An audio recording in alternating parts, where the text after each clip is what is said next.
How can you split screen on iPhone in iOS 17 or 18?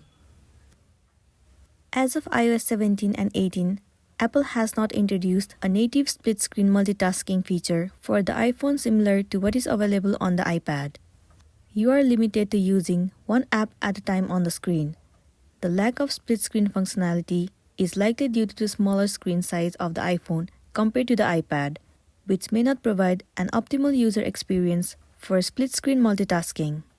So as you can see, if you try to switch from one application to another, the split screen feature will not be enabled. It's totally because the feature is yet not available on iPhone.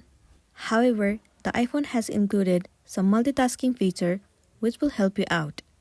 Well, the feature available on the iPhone is picture-in-picture mode.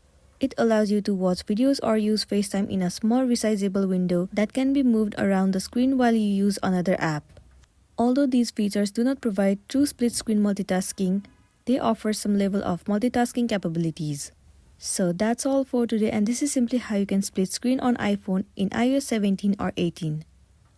Make sure to smash the like button and consider subscribing if you found this video helpful. We'll see you in the next one.